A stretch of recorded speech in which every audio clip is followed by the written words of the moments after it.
नमस्कार, मी अशोक मुरुमकर. काय सांगता मध्ये आपलं स्वागत.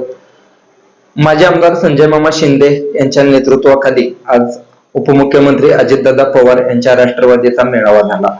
नालबंद मंगल कार्यालय येथे हा मेळावा झाला. या मेळाव्याला खूप अशी गर्दी झालेली होती. अनपेक्षित अशी ही गर्दी होती.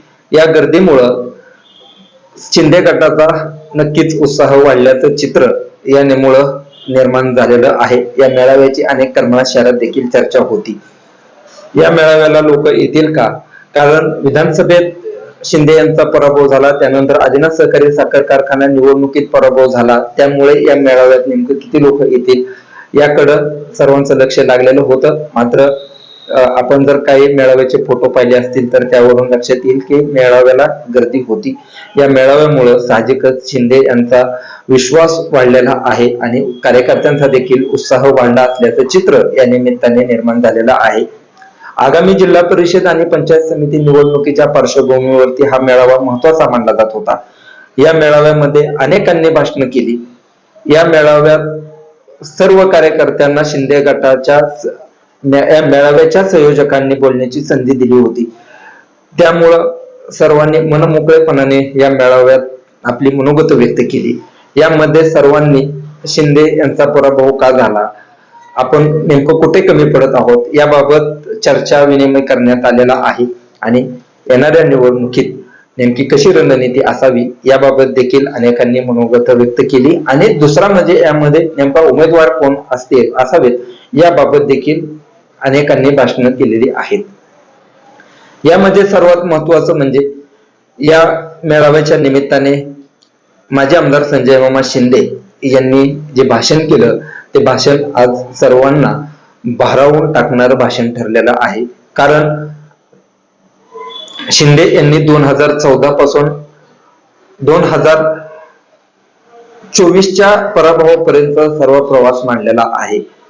करमाळा तालुक्यात सुसंस्कृत राजकारण असावं असा माझा नेहमीच प्रयत्न राहिलेला आहे.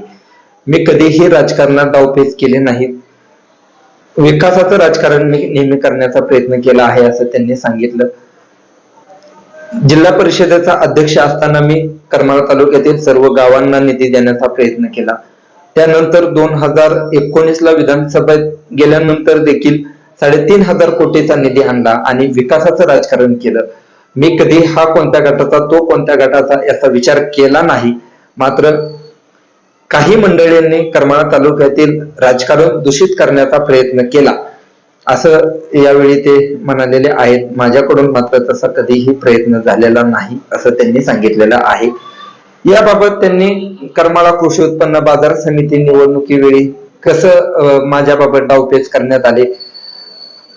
माझ्या बरोबर तेव्हा माझे आमदार जयवंतरावजी जगताप हे बरोबर होते. मात्र माझ्यापासून त्यांना बाजूला करण्यासाठी ही निवडणूक बिनविरोध केला असल्याचा आव काही मंडळींनी आणला.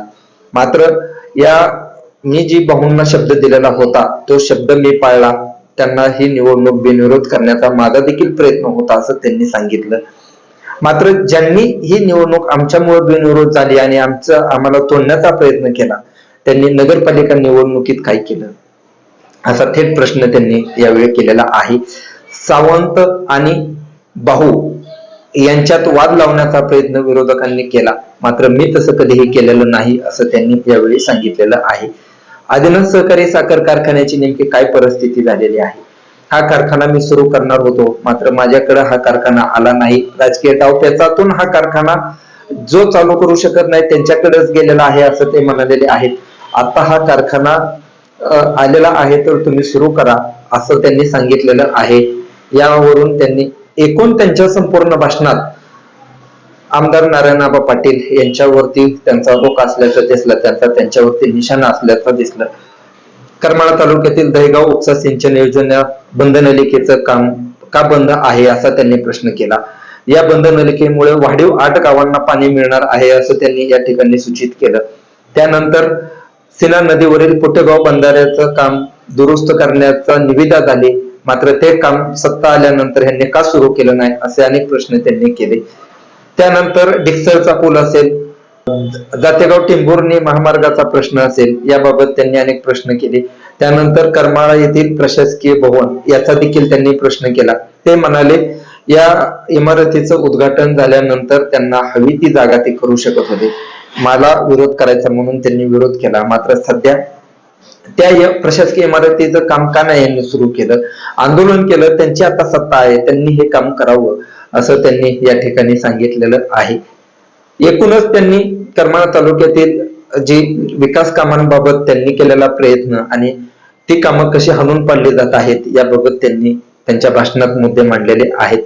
याशिवाय या निवडणुकीमध्ये म्हणजे आगामी पंचायत समिती आणि जिल्हा परिषद निवडणुकीबाबत देखील ते बोललेले आहेत. त्यांनी असं स्पष्टपणे सांगितलेलं आहे की करमाळा तालुक्यातील पंचायत समिती आणि जिल्हा परिषद यामध्ये ज्यांना कुणाला उमेदवारी द्यायच्या आहेत त्यासाठी आपण एक शिष्टमंडळ करणार आहोत. शिष्टमंडळांकडून जे कोणाची नावं पुढे येतील चांगलं काम करणाऱ्यांना नक्कीच यामध्ये संधी असेल. मात्र चर्चा करूनच आपण स्वच्छ प्रतिमा काम करण्याची धमक असलेल्या उमेदवारांना संधी देणार आहोत आणि तुम्ही फक्त ह्यांना विजयी करा, बाकी इथे निधी कसा आणायचा ही जबाबदारी माझी, असं त्यांनी या ठिकाणी सांगितलेलं आहे. या मेळाव्याला बारामती अॅग्रोचे उपाध्यक्ष सुभाष गुळवे, चंदूकाका सरडे, यानंतर राजेंद्र बारकोण, तानाजी जोहळ, याशिवाय राष्ट्रवादीचे तालुका अध्यक्ष भारतभाऊ अवताडे, असे उद्धवदादा माळी, याशिवाय अनेक मंडळी उपस्थित होती. सर्वांची नावं घेणं शक्य नाही. मात्र या मेळाव्याला जी गर्दी होती ती गर्दी विरोधकांची धडकी भरवणारी आहे असं म्हणावं लागेल, कारण तशी चर्चा देखील करमाळा तालुक्याच्या राजकारणात झालेली आहे. अधिकाऱ्यांबाबत सुद्धा ते बोललेले आहेत. मी माझ्या काळात कधीही कोणत्या अधिकाऱ्याची बदली व्हावी, आपण त्यांच्याकडून काम करून घ्यावं असं ते म्हणालेले आहेत. मी कोणत्याही अधिकाऱ्यांना कधी त्रास दिला नाही. मात्र या अधिकाऱ्यांची कोणती जात कोणतंही मी कधीच पाहिलं नाही, कधी त्यांना त्रास दिला नाही. काम करून घेणं ही माझी जबाबदारी होती, मी काम करून घेतली. लोकांची कामं कधी आणणार नाहीत ही दक्षता घेतली. मात्र सध्या अधिकाऱ्यांना देखील त्रास दिला जात असल्याचं त्यांनी या ठिकाणी सांगितलेलं आहे.